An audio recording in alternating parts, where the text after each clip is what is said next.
Okay, should be live on YouTube.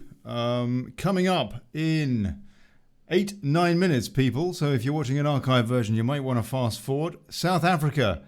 My personal friend, Marc Lagesse, is popping in to give us a bit of an account on the ground. What's going on in God's own country. So that's coming up in 8 minutes. Please share the show. God bless you.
Coming up in 5 minutes, people. 5 minutes.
You know what? That's a lovely piece of music, but we need to up the tempo. 7, 6, 5, 4, 3, 2, 1. You'll never have the sacred stone. Oh, this you crazy mother.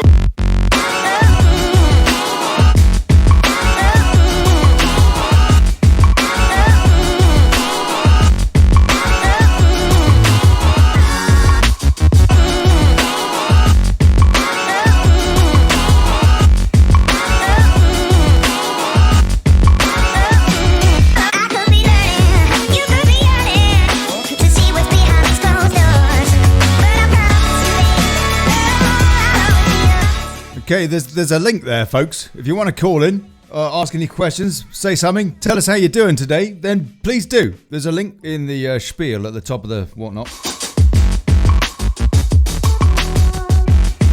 And hey, share the thing. 3 minutes, 3.5 minutes, something like that.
Do. 2 minutes. 2 minutes. Yeah.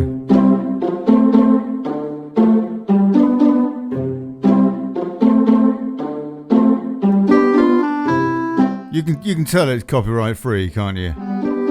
It's on all the ads, all the banking ads. They're cheap, like me.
Hey Mark, can you hear me, mate? Oh, there you go. Can you hear me, Mark? Oh, no, probably not. I think I just kicked him out. Mark, link again. Blimey, I'm sorry. Oh, Mark. He's fiddling with his audio. Looking good. Yeah. Hey Mark, can you hear me, mate? Oh, turning his camera around. I can feel a tech hassle-free show coming on here. I can. It's all going to work today. It's all going to work.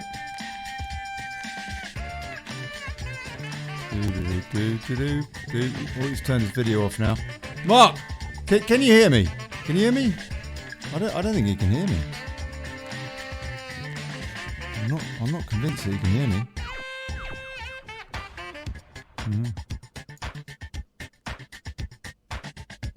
Mark, I don't think you've got your audio turned on because I can't see a microphone thingy for you.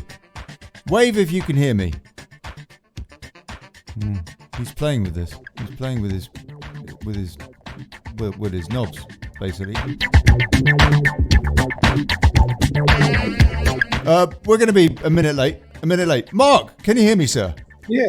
Yes. Good on you, man. Good on you. You're looking very good. Looking very good. All right. One minute, just for the hell of it. One minute, people. Share the show, for goodness sake.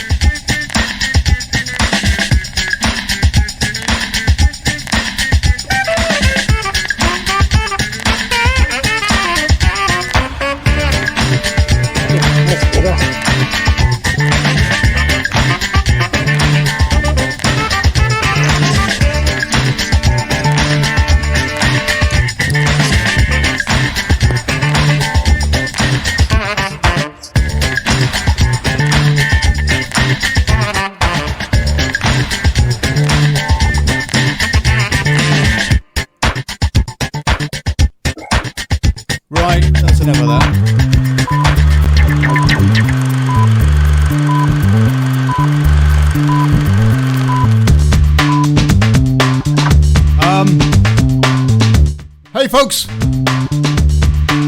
good afternoon, good morning, good evening, good people. Welcome to the Daily Chaos. Ordo ab chao, know what I mean? I'm Olly Connelly, thanks for turning up.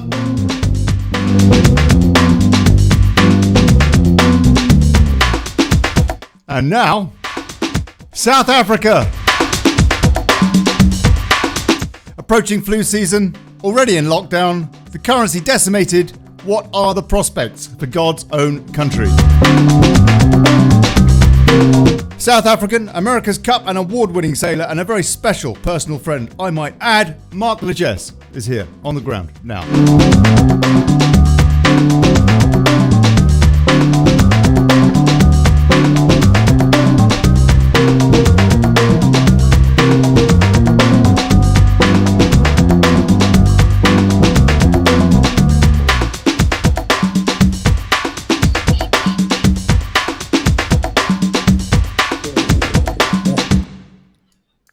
And there he is. Marc, could you look any more cool, mate? I like the shades. Thank you. Very good. Very good indeed. Gav, how are you doing, my man? How are you doing? I'm very well, sir. Very well. Yeah, so it's deciding where to sit, and I could have faced inboard and had the sun behind me and not have worn the shades, or I could look out to the west and watch the sunset over the ocean and wear the shades. So I don't mean to look cool, but it's trying to see what's going on. Good on you. Very, very beautiful view I'm sure you've got. Tell us a bit about your situation, where actually you are, to give us a bit of an idea. I know you're in Cape Town. Yeah, so I'm in Cape Town. Like the rest of the world's pretty much stranded. But fortunately for me, I grew up here and I'm in my own apartment. So I'm stranded in my own apartment. And so Western Cape, South Africa, but like everyone, facing testing times, but it could be worse. Yeah, no, sure, for the time being. Sure. I was looking at the news in South Africa earlier, just getting a bit of an idea of what's going on there. You've been in quarantine there now for a week, yeah? Yes, exactly 8 days, exactly. Or was it 9? 9. So, yeah, 9 days. 9 days. That seems quite early compared to the take up of this virus thing in Europe and what have you.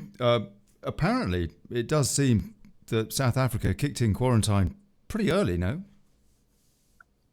Yeah, absolutely, Gav. They, to be fair, our dear president did have the benefit of seeing it all unfold in front of him. And thanks to God, he had the presence of mind to react quickly. Mm-hmm. I think he's done very well, we've got a bit of a checkered past with presidents, and this one has certainly undone the damage of the last two. I don't know if you remember Thabo and Becky denying AIDS even existed for probably 4 years. And then you had Zuma. Cyril's done a good job, so thanks. Yeah, right, we won't good. talk about him, Yeah. Has he not been locked up yet? This is meant to be for something or other. This is meant to be a friendly chat. Let's leave Zuma out of it. No, fair play. Yeah. What is the name of the current premier in South Africa? Excuse my ignorance. Cyril Ramaphosa. He's basically a successful businessman, mining background, etc.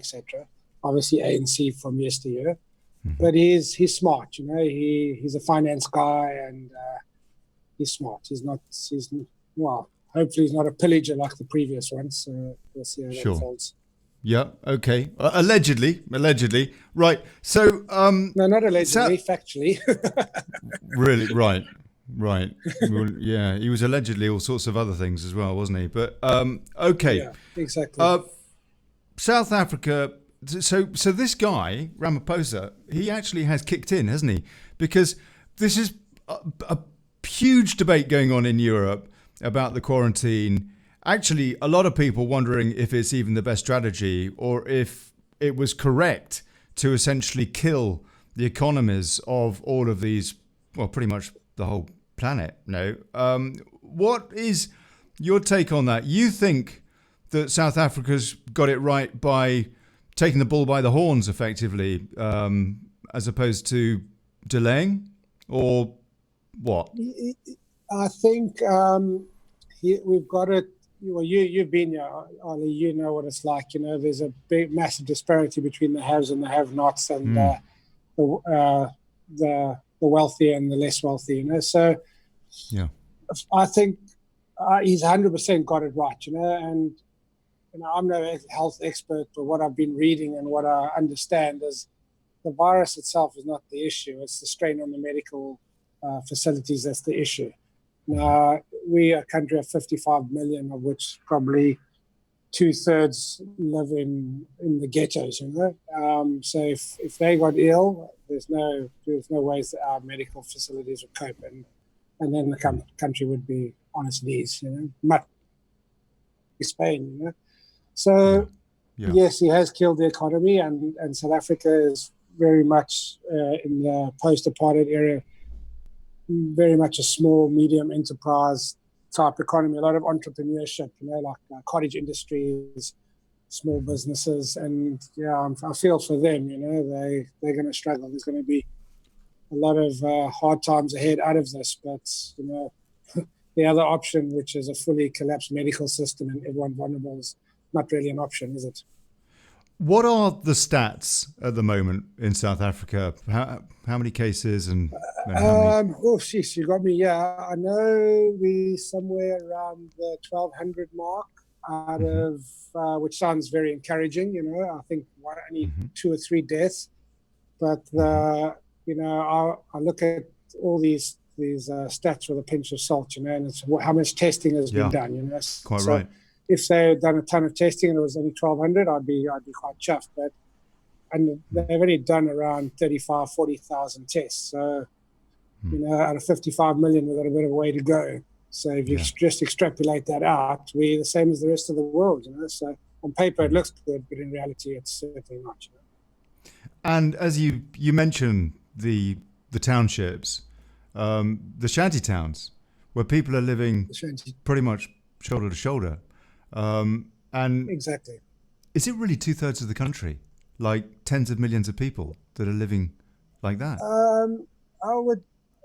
I wouldn't say it's probably not a million miles off 2/3 of the country. You know, certainly more than half. It's certainly more than half, Ollie. I don't have the numbers. I'm not, you know, as you know, I'm a bit of a head in the, not a head in the sand, but I got more interest elsewhere than looking at smoke and mirrors everywhere else, you know. So, but I'm also a realist, you know. I drive out of the airport, and for 10 kilometers I go past shanty towns until we get to the suburbia, you know. So, you know, it's not hard to believe it's half the country. I can't help but wonder if that isn't an impending humanitarian disaster.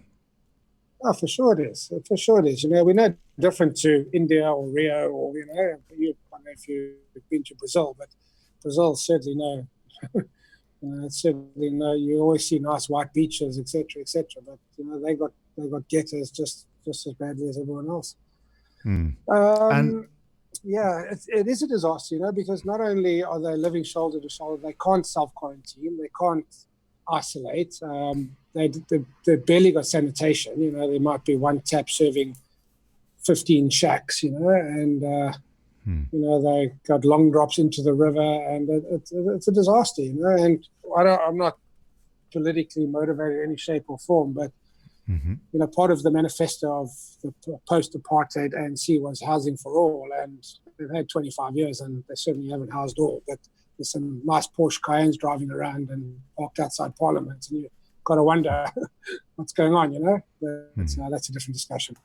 Yeah, no, sure. Tell me a bit about the health service in South Africa. How is it going to? It isn't going to cope at all, is it? Well, you know, we do have good health service. Let's first put that into perspective. It's not we are an emerging country, but you know, if we cast back 40 years now, we did do the first successful heart transplant. So we're not foreign to medicine, you know. But like most countries, we have a national health system, which is good, but stretched. And then those with means have private health, which is equally as good, if not better, but limited access. So let's put it another way. I would be very comfortable having any operation in the world in a private hospital in South Africa, without a doubt. But I can't say the same about a public hospital. So, and in South Africa, when I say public, I mean government run, not the way you guys talk of private and public. I understand in the States, they are talking, at least in New York, Governor Cuomo said of amalgamating private and Medicaid, public hospitals together. He said there's no difference now between the two. Medical staff are medical staff, patients are patients, which I thought was quite remarkable. I don't know if we can see that kind of. 100%. I know what they're doing. Yeah, like I went to got a knee injury, and I went to the specialist just like literally 2 days before our lockdown kicked in. And obviously, we're under a state of emergency, they can commandeer any hospital for any mean. They can commandeer any hotel for anything they want. That's the same anywhere in the world, I gather. But all those, what he was explaining to me, all their elective surgeries have been cancelled because they have to. So effectively, we have some very highly skilled doctors, specialists, that are unemployed. And what they were doing is volunteering, because in their training, they all have to do ICU training as part of their medical run-up. So all these, inverted commas, unemployed medical doctors are now volunteering to be trauma and ICU doctors. So that's quite a good news story. And that's very typical of the South African way. We are a very resilient nation, and we just get up, dust ourselves off, and get on with it. When he told me that, I went, bloody hell, good for you, man. That's awesome. You're not sitting at home with your feet on the table because you can't, treat any of your specialist patients. You're rolling up and you're getting into the trenches, and that's awesome. So that's off to them. Yeah, no, quite right. Absolutely. I've got a comment from Miss Patriot 74. In South Africa, you need private healthcare or you're buggered. Is that correct or inaccurate? No, that's rubbish. That's absolutely rubbish.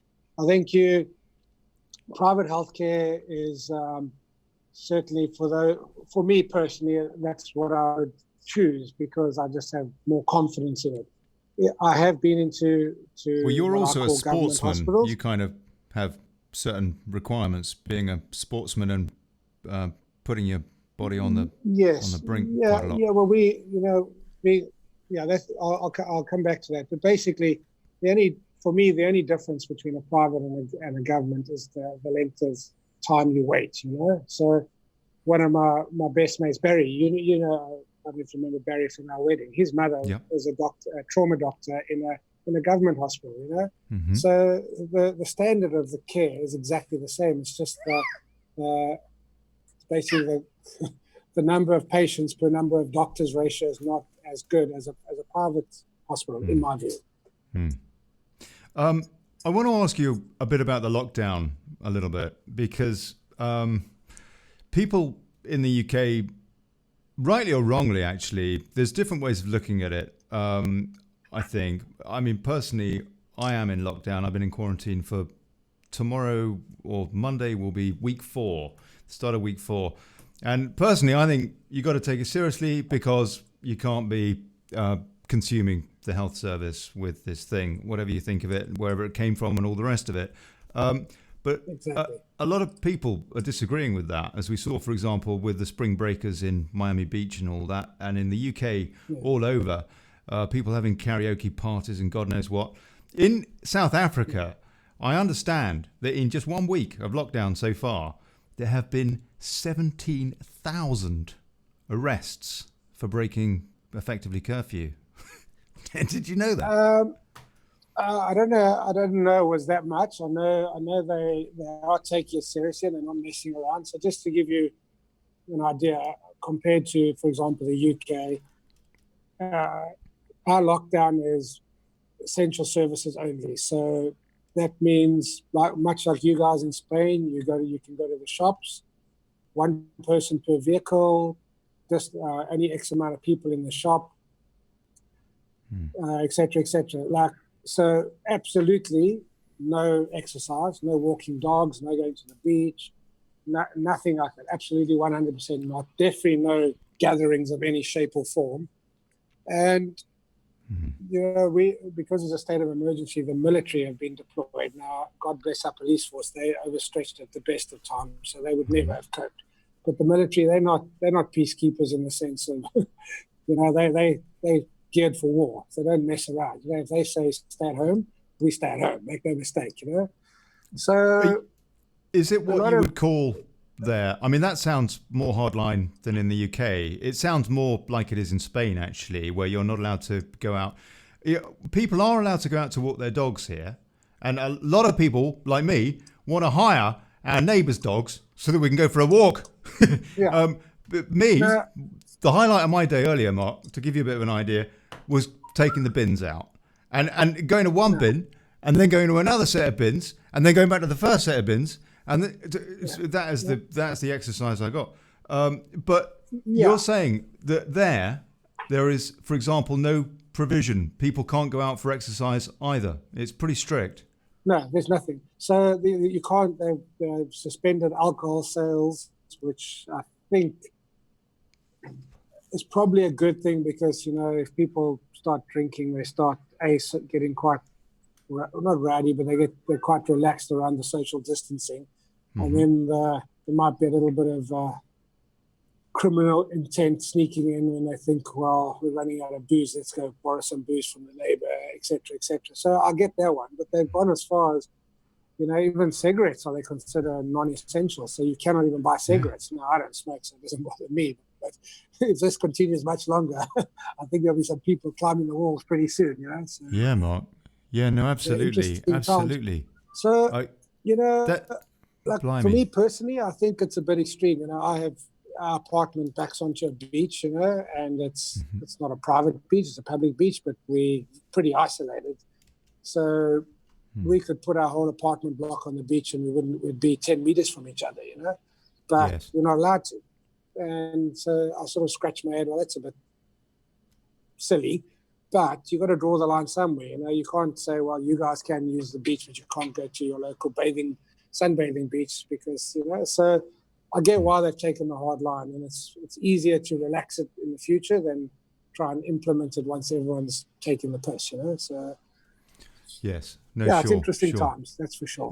No, absolutely. I mean, there was a call I noticed in an article in The Independent the other day, or the not so independent, frankly, in the UK, for a stop to alcohol sales.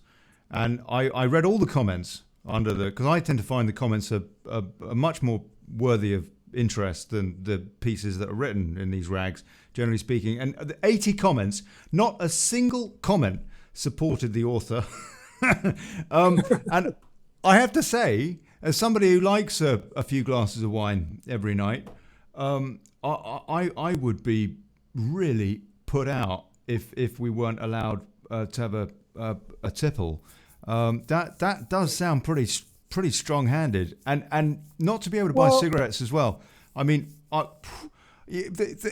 South Africa's got to be careful here, because they don't want a tinderbox. Yeah.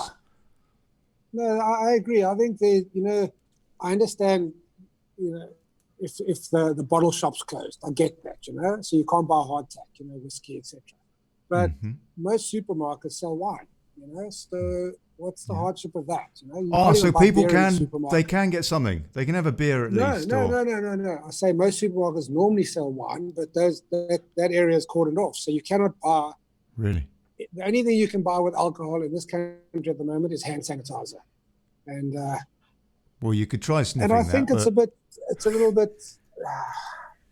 I know why they do it, but I think being able to walk your dog by yourself and buy a bottle of wine from your local supermarket, and if you smoke a box of cigarettes, I can't see how that's going to be a health risk to the virus. But rules are rules, and we toe the line, and it's it's the same everywhere else in the world. And any country that's not being as hardcore as Spain and South Africa and Italy, unfortunately, and I hate to say it, they're going to see their arse, including the UK, because this virus is serious stuff, and I think people need to realize it's serious stuff. Yeah. Let's take a few comments and see what people have got to say. Mark Conway says, conclusion, why it attacks the old, vulnerable? We know if you are not well, COVID-19 may kill you. What I have found in research is that COVID-19 is in large or small amounts in our system. Flu. We any of us that have had the flu before have apparently got a bit of coronavirus in our system. Whether or not it is COVID-19, I don't know. I don't think it is. This is a new thing. Sam JP met some folks from South Africa who moved to the UK, and we sat talking at the open air coffee shop in their 20s, a man and his girlfriend. They said they always carry a gun in South Africa. Everyone does. Mark, you're not the kind of character to carry a gun, are you? Are people allowed to open carry? If you have a license, you can have a weapon for sure. Out of my friends, which is extensive, I do not know anyone that has a gun. Mm-hmm. Maybe I'm from a different socioeconomic background. I'm not sure. Maybe the Western Cape's a bit more relaxed than Joburg. Mm-hmm. So, I could say all Americans carry guns, and I'm sure that's a pretty sweeping statement, and it's probably not true. So no. Sure. Out of my friend set, I do not know anyone that owns a gun. So, but that's me personally.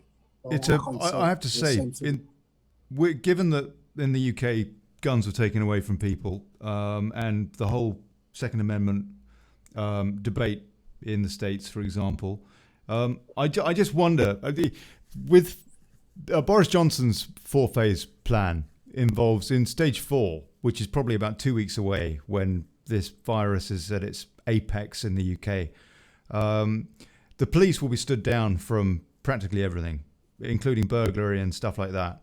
And it has to be said, how are people supposed to defend themselves? Just there's different ways of looking at this is all I'm saying. 8 Full Pint says global governments and the banks have colluded to destroy all pension systems. Some say natural deaths are being included in corona deaths. I know you're not what's the word? Somebody who studies stats, Mark, but statistician. Yeah, there's another one. What is it that insurance companies employ? Anyway, the actuary. Yes, an actuary. Yeah. But nonetheless, it does not smart enough.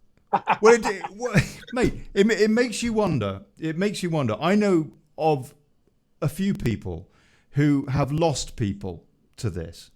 I have 2 relatives in my family who have been affected, and one of them apparently nearly lost his life last weekend. Yeah, and so personally, I'm affected by this, and see other people that are affected by this.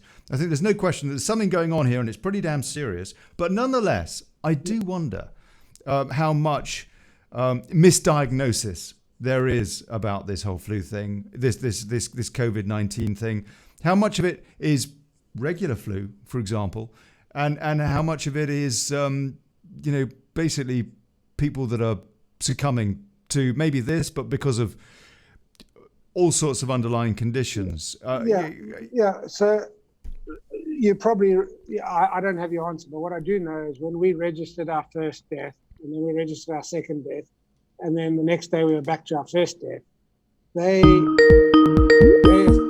attributed to. Carry on, Mark. Carry on. They attributed both deaths to corona, and then they said no, one was actually natural causes, and they reversed it. So over here, they are. I like to believe recording the deaths accurately. But having said that, we all know, because we've all been told and we've researched, that if you've got a previous condition, you are very susceptible. So if you, I don't know, let's say you're diabetic, and you die, in the absence of the virus, you probably wouldn't have died. Sure. But maybe you did die because of your diabetes and not because of the virus. However, if the virus wasn't there, you probably wouldn't have died. So, to me, I think this virus is real. Like I read all the alleged symptoms, and I got a friend in Mallorca, and she's got a cough that it feels her words, not mine, and it feels that there's someone stabbing her lungs, or piercing her lungs with needles, but she doesn't have the temperature. And all the research I've said is 99% of the cases you have to have the temperature, and only 60% of the cases is the cough.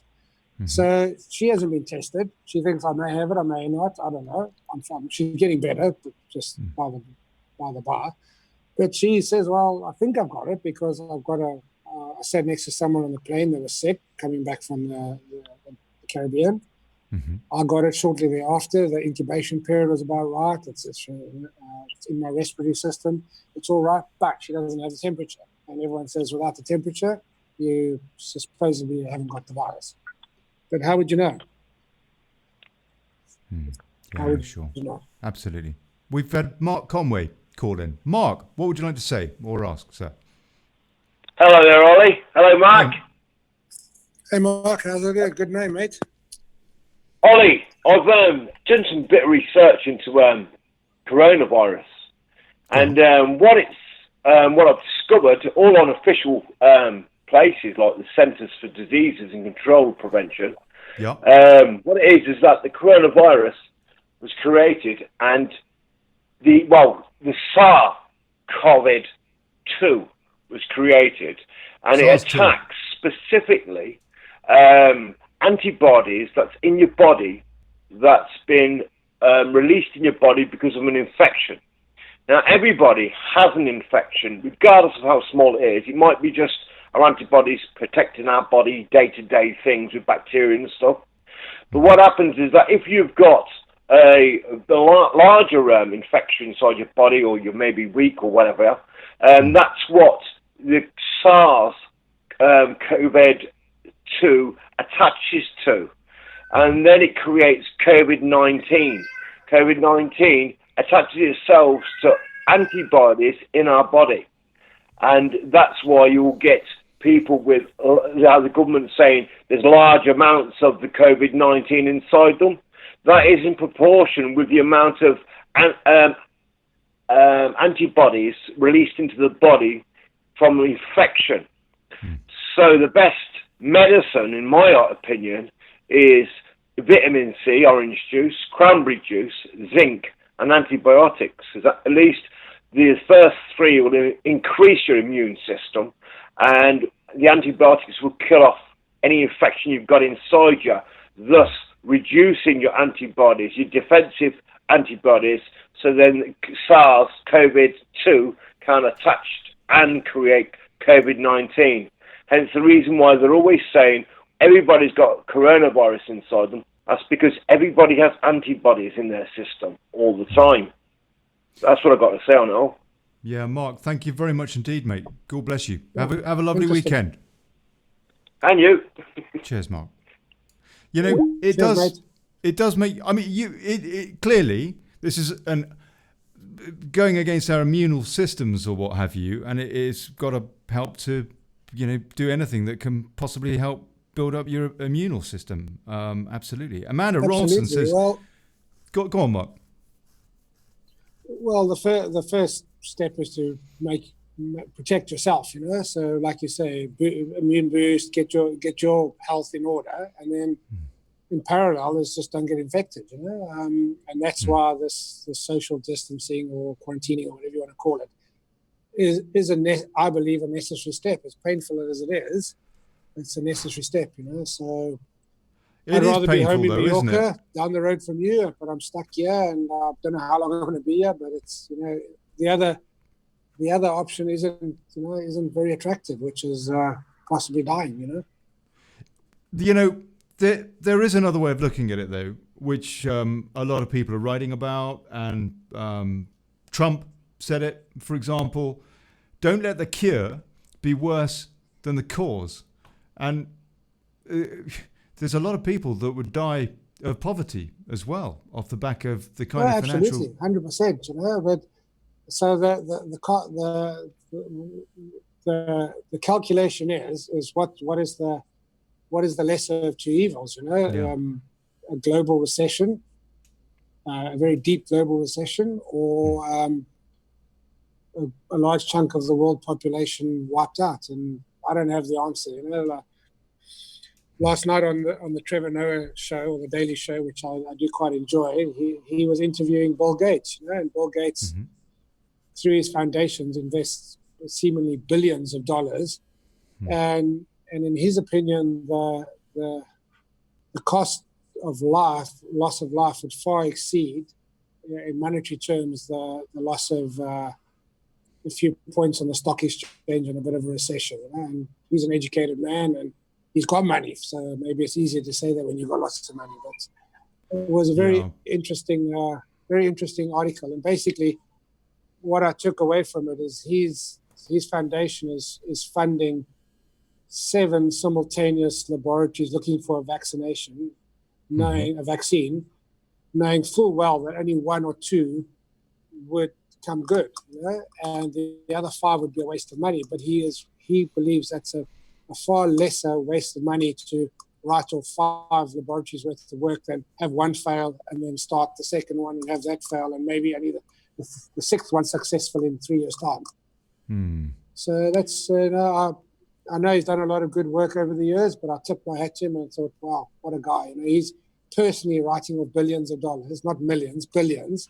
And he thinks that's better than letting everyone die, basically. Yeah. I have to say, though, Mark, I mean, I had a guest on last night, for example, who says that this is a plandemic, that essentially it's being used as a means to bring in totalitarianism. And I'm only saying there are different theories about it.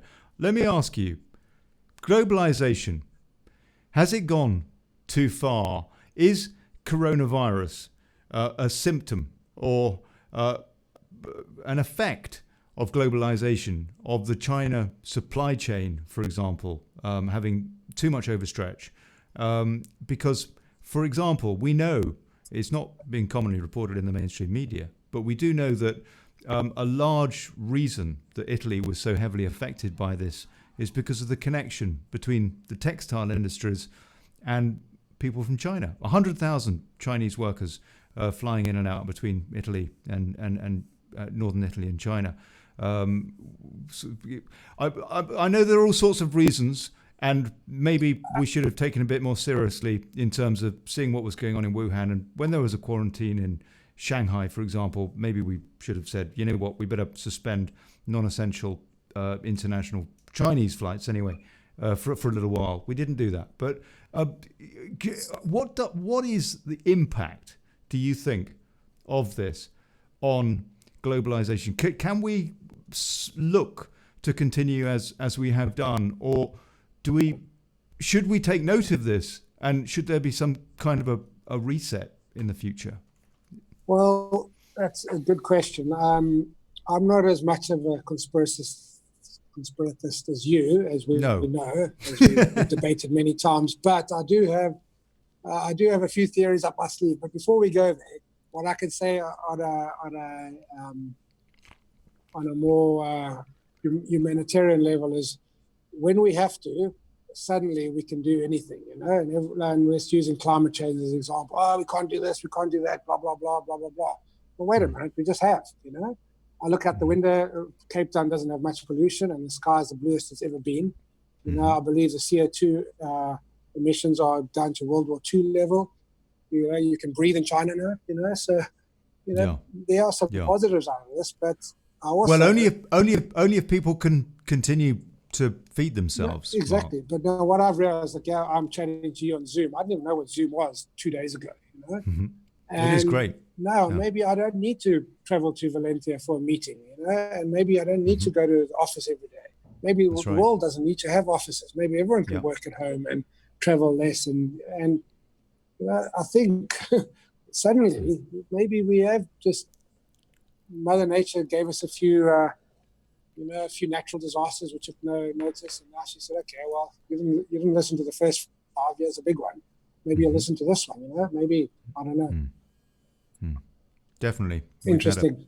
Kick but up then we have arse. to have a conspiracy. But life's not the same without a conspiracy. So I was told the other day, now, of course, zero research, and it's probably not at all true, but let's assume there's some truth in it. But I was told that when it popped up in China, they put a lid on it and bought from the rest of the world every medical piece of kit they could get their hands on, not only to solve their own problems, but then to sell back to the rest of the world when they needed it. Point in case face masks, Now, if that is true, that's pretty sneaky, I must say.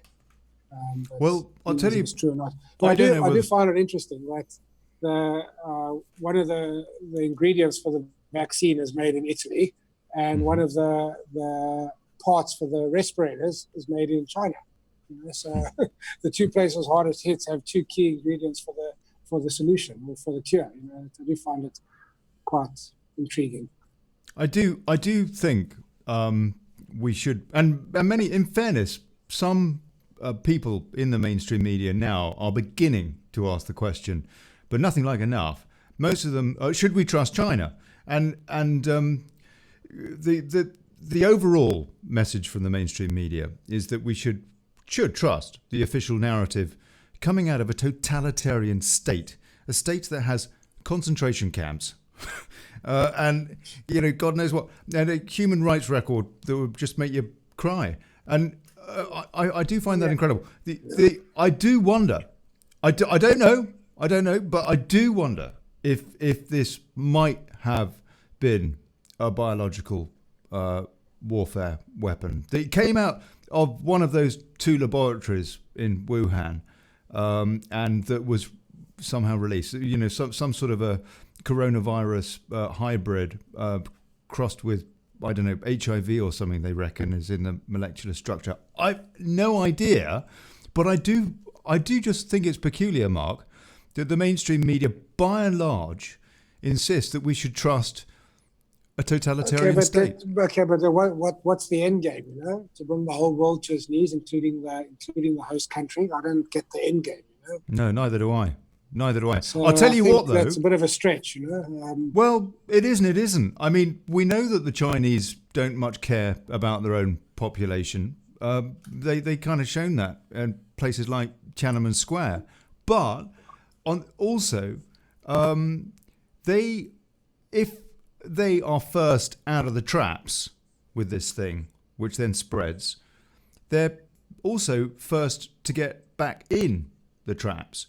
And with an advantage there, potentially, their stock market has begun to improve, whilst other stock markets have continued to fall.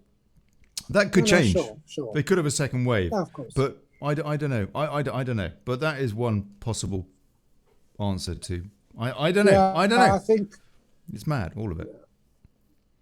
I think unfortunately the end game is going to be herd immunity and the vaccine, and all this self-isolation, social distancing, quarantining. All that is achieving or trying to achieve is to allow the medical facilities to cope.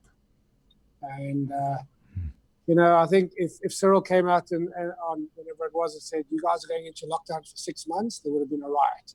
So you're going into lockdown for 21 days. And I can guarantee you after 21 days, it'll be another 21 days and another 21 days. And 6 months will probably still be lockdown. Much like you're witnessing in Spain. It's every 14 days, extended every 14 days. So there's no quick fix to this. I've been following the numbers, and Spain has flattened a little bit, but I know firsthand they're not testing everyone, as my friend who thinks she's got it and hasn't been tested. America, oh God help America, that's all I can say, because they're doubling daily, not even every 3 days, they're doubling daily. And I went onto a little flight tracker just out of interest, and you go to Europe and yes, the skies are populated, but you click on every airplane and it's a FedEx plane or this plane or that plane. You go to the States, you can't even see the country for airplanes. So they've locked down nothing. They've locked down New York, maybe. But their place San is Francisco as well. And I think actually half of the US is pretty much on lockdown, but But domestic flights it's got are to be still everyone, flying. It's got to be Pardon? everyone. It's like saying, well, half of South Africa is on lockdown. What's that going to do? Because one person out of the lockdown half sneaks into the unlockdown half, and then they infected. Yes. So it's tricky times for all. And unfortunately, I hope I'm wrong, but I think it's going to be herd immunity, a vaccine in probably a year's time or maybe 2 years' time, and probably 2% of the world's population will die.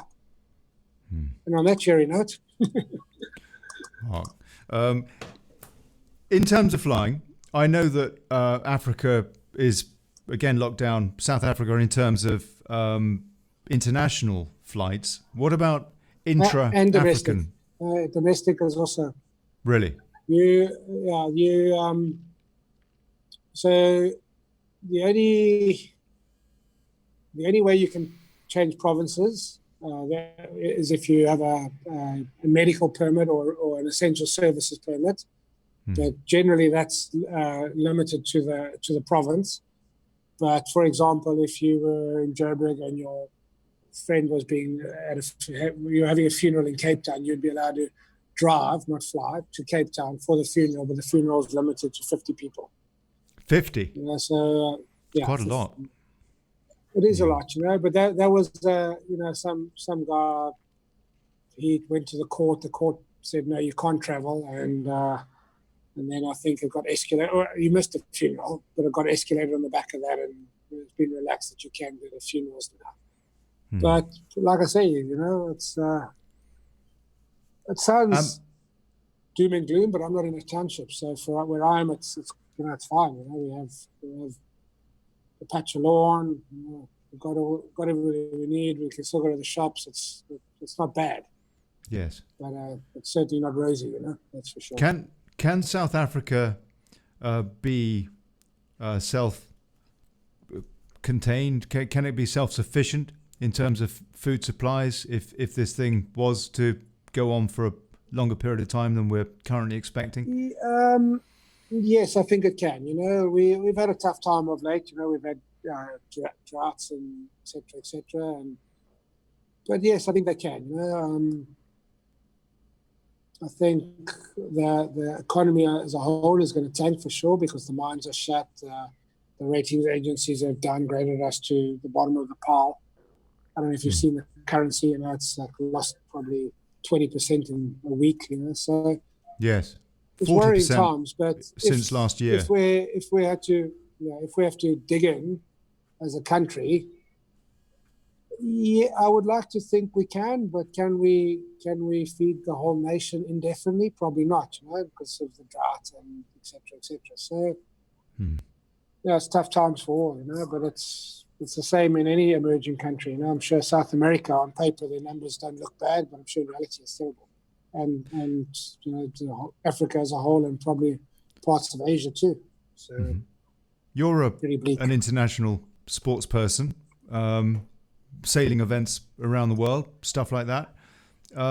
Have your various events all been cancelled, or have you got anything? No, they're all cancelled. The events towards the end of the year, to the end of the season, should I say, they are still planning, but they've put out announcements that we're planning, but we're planning in case things improve, we expect things to improve, So, like most sports events, the host, it's a business for them too, So it's in their interest to get it going as soon as possible. But I've already said to Daphne, I think all my events this season will be cancelled, and we'll see. Yeah, no, absolutely. It's just devastating everything, isn't it? No tennis either. No Wimbledon. No tennis, yeah. Well, the reason I'm in South Africa is because I'm meant to be sailing the World Championships right here in my back garden. Today would have been the last day. So that's why we are out here, and that got cancelled, and then our flight got cancelled shortly after that, and here we are. Yeah. Because you are from South Africa, but you live on the Balearic Islands. Yes. And so you got trapped. What exactly happened there? Well, we fall through the cracks because my wife's British. Mm-hmm. I'm South African, and we're Spanish residents. And the British will repatriate them, and I assume me, to England, which doesn't really help us. The Spanish say they're repatriating residents, but when we registered, they changed it to nationals only. Mm-hmm. So we're basically falling through the cracks because I can't. I'm home, so South Africa's not going to help me go to Spain. And if we get to the UK, we don't have any means to stay there, so we've been government quarantine there. And as you know, Spanish airspace is shut, so we'd be there pretty much indefinitely. So Yes. the lesser of two evils is to stay here. Well, we can't go anywhere anyway, because the airports are closed. So we're staying here until Europe improves and the airspace opens, and shortly thereafter, hopefully South Africa improves and the airspace opens and we can go home. It's a massive part of this whole story, isn't it? All the number of people, nationals trapped abroad from all countries. I was reading about some of the South Africans that are being that are trapped away from South Africa, trying to get back to South Africa as well. It's just incredible. And I've read stories of people trapped in airports. Their onward flight was cancelled, and there they are in an airport. They're like the Tom Hanks movie. Terminal. They're in an airport. They're in the terminal, and that doesn't sound overly pleasant. So we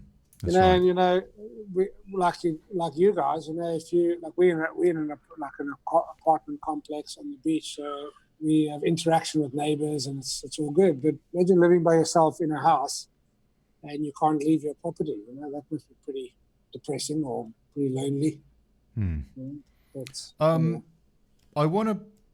I just want to take a few comments. Let me just take a few comments. Amanda Rolfson says, chest pain when you breathe or cough, confusion or changes in mental awareness. Tanis Pullen, I've been listening to a bloke called Tom about the virus, an Aussie biochemist. Cheers, Tanis. And Amanda Rolfson, in adults aged 65 or older, cough, which may produce phlegm, fatigue, fever, sweating and shaking chills, lower than normal body temperatures in adults older than age 65 and people with weak immune systems, nausea, vomiting or diarrhea, shortage of breath. This is all lovely. Cheers, Amanda. Dr. Dawson says the people in hospitals are getting killed off, so people don't go into hospitals. This is the key. I have 3 relatives in this industry, and they have been told to give them the kill weapon. Dr. Dawson, maybe you want to call in and give us a bit more detail on that, but that sounds pretty frightening. Amanda Thompson says, so we are expected to isolate when we get a cold in the future. Mark Conway, depend on if it's in our favour. There's a lot of people with a lot of questions here. Smile, a lot of hypocrisy all round, trying to save lives. But meantime, the abortion clinics keep slaughtering the unborn and use their DNA for vaccines. Vaccines are poison, people, says Smile. Sam JP, what does Mark think about Q and Trump's plan? Do you follow Q, Mark? I don't follow Q, but what is Trump's plan? I do. I look forward to whatever comes out of Trump's mouth because it's always quite entertaining. But I don't follow Q. What is? Yeah. Enlighten me, and I'll give you my 2 cents worth very quickly. Well, Mark and me, we definitely have slightly different views on Donald Trump because I yes, we do. I want to think the best of the guy, and Mark doesn't. Okay, we're not going to go there now. We can if you like. The guy. Go on, Mark. He first started saying that it was a hoax, and then it didn't exist, and then it was no, he didn't. No, that is a misappropriation of the actual facts. He didn't say that coronavirus was a hoax. He said that the portrayal by the Democrats of his response to coronavirus was a hoax. And the mainstream media said that he had said coronavirus was a hoax. I'm just clarifying. Okay. And he's also said he would like to, he's backtracked, but he would like to have the country operational by Easter. Yeah, so he did say that. So the rest of the world are in lockdown indefinitely, and he thinks 2 weeks of lockdown is going to save the country, which isn't even in lockdown yet. Yeah, that's right. That is true. We always agree to differ on this one, but I'm sorry. No, I agree with you on that one. But on the other hand, his mouth is alarmingly Marc, confusing. Was he not? You could argue just trying to chivvy people along a bit, because I mean, it is I have to say, all these global leaders, whatever brand, whatever political color, they're all in the same boat, in as much as they've got to try and give people hope whilst also trying to tackle the. Yes, Olly, I agree. You give people hope, but also be realistic, dude. They went from 0 cases to like 100,000 in 4 days. Now you can give them all the hope they want, but the fact is they're in a lot of trouble. And unless he pulls his finger out and does something radical, they're going to stay in for a tough time. With all the money in the world, they're in for a tough time. And, whether you like him or not, he needs to do something. You know? It wasn't 4 days. It was over the course of a month. But nonetheless, yes, he has seemed to be very optimistic and what have you. They're all damned if they do and damned if they don't. Are they not? I mean, you could argue. Yeah, you're right. They are damned if they do, and if they don't. But he's not doing anything. He's not. That's my point. You know? And he stopped flights. Stopped flights to China before anybody else. And how did that go? Go and you and your merry men go into flightradar.com or whatever. Just Google flight radar now and go zoom into America. And you tell me that they've stopped flights. No. They haven't. But just he did stop non-essential, as I understand it, flights to China before anybody else. A few weeks before anybody else. But anyway, now look at the US. 7,896 deaths apparently, if you according to the WHO stats. And so you could argue it didn't make any difference anyway. And that's one of the problems with this thing, isn't it? It's like, because I was personally saying, you mean it didn't make any difference? So, I don't know the exact number, but something like 32,000 people were infected. Yesterday, new cases, 32,000 in one day. From one day to another, 32,000 more people had the virus. Yeah. Now, come on. Yeah. You got to do something, because that ain't going to extrapolate very well. Yeah, but what can he do? I mean, you're saying mandatory put the whole country in lockdown, like Italy, like Spain, like South Africa, like. But he can't, China did, like because Germany, like Marc. England. It's a federal system, and therefore it's up to the individual governors to do that. And a bunch of them have, but some of them haven't. Yeah. Anyway, Gov, let's just fast forward 2 years and look at the numbers, and we can say he did a good job or he didn't do a good job. And I think that's the. Yeah. I just wonder what they could have done. I mean, I personally think that they should have, all Western leaders, all global leaders, as soon as, at the very latest actually, as soon as Shanghai, the capital of China for crying out loud, as soon as the Chinese quarantined Shanghai, I would have thought the writing was on the wall. It was obvious. You could no longer have any room for optimism. We'd already seen Wuhan. For like 2-3 weeks previously, people, moaning, shouting, crying out of their apartment building, blocks of horrid images. And then we saw Shanghai lockdown. And I would have thought that was the time for Western leaders, for leaders around the world to say, right, no more flights from China, non-essential. We've got to stop that. And also South Korea at that time. But they didn't. Yes, But yes, but would that ship has sailed. So the Yes. virus is in Europe. Yes. It's in the whole world already. But And we can also, still- there's we can another still thing. control it. But doing nothing does not control it. And also, even had they done that, would it actually have made ultimately any difference, or would it have just slowed it down? It would have helped the health services, maybe. But Olly, the whole point of slowing it down is we're all going to get the virus. We either got it or we're going to get it. That's a fact. Yeah. The whole point of slowing it down is so we don't overrun the healthcare system. Yes. So people don't die unnecessarily because there's not a bed or a ventilator or a doctor to help them. We're all getting the virus. It's out there. We all have to come to terms with that. The whole point of flattening the curve, to use the tagline, is to give the healthcare system a chance to cope. Now, America's healthcare system is redlining before you bring in a virus, So I can't believe, forget about your and my differences on Trump. Forget about that. I cannot believe they are not taking it seriously. I don't have the number in front of me, but I've been watching it every day. They got the most cases, the most daily cases, the most daily deaths out of the whole world. And they're doing, you say they're doing something. I'm saying they're doing sweet blow-off. They're locking down a few places and a few governors are being proactive. But they're doing sweet blow-off. That place is going to be, there'll be 1 million cases before long, with probably 200,000 deaths before long. But someone else is fault. Someone else going to read a quick Someone story. else ate a bat or didn't shut the flight. That horse is bolted. Whose fault it is irrelevant. How you go from here forward is what will show a true leader. Yeah, sure. Agreed.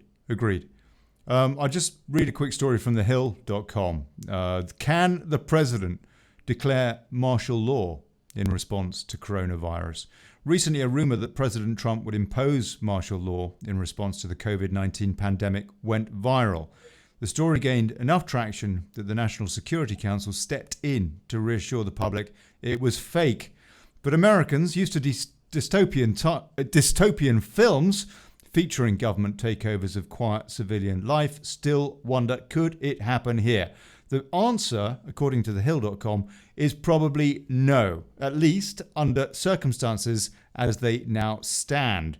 The president's power to declare martial law is not nearly as broad as rumours suggest.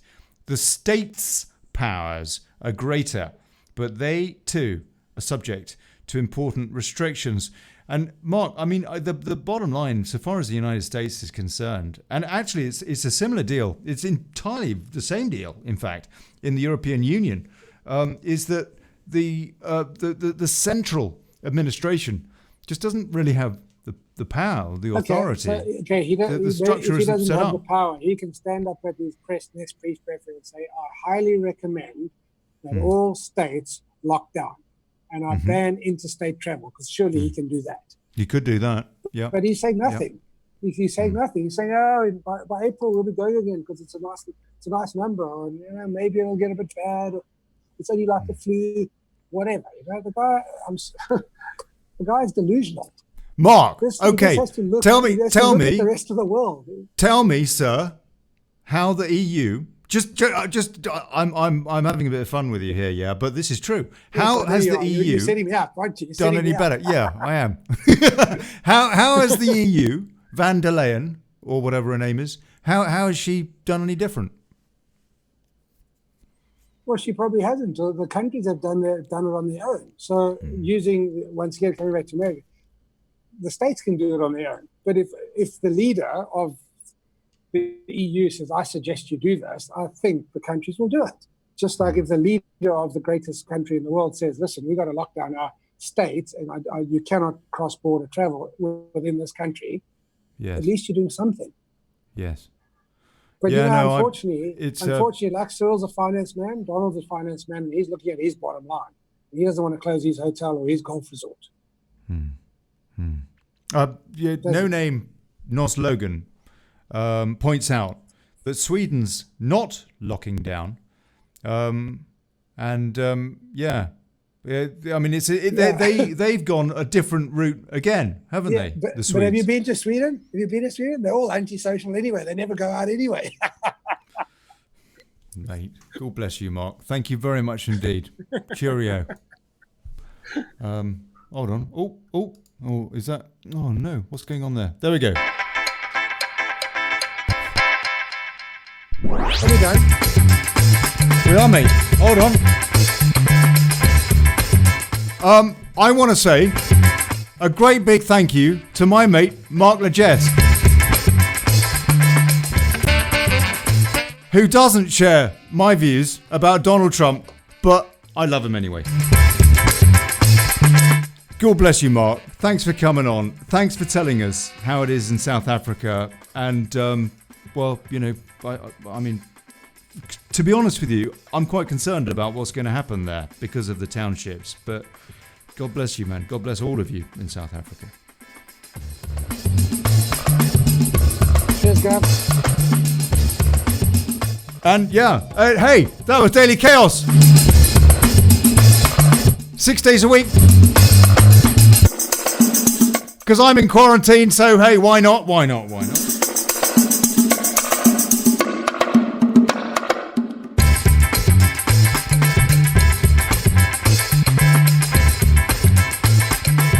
And I want to thank all you lot in the comments. And I know you have a different take on events, and a lot of you. And don't we all? Got to reach out, people. Got to reach out between us. We've got to do that. It's the only way we create awareness. So, hey, I'll see you Monday. Robin Horsley, yeah? Robin Horsley is coming in on Monday. That's 5 p.m. UK time. Midday in DC, Mr. President, if you want to pop on.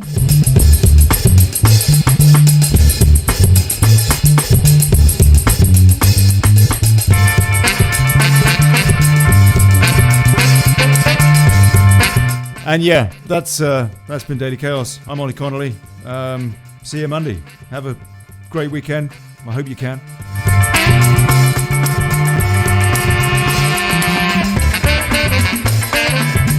Enjoy taking out the bins. Do you know what I mean?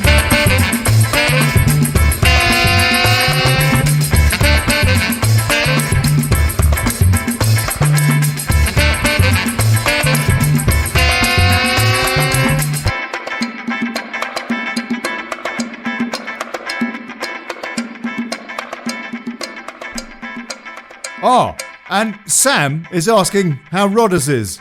Yeah, he's all right. You know what? I'm going to call him this afternoon. I'll get him on next week. God bless you. Cheerio.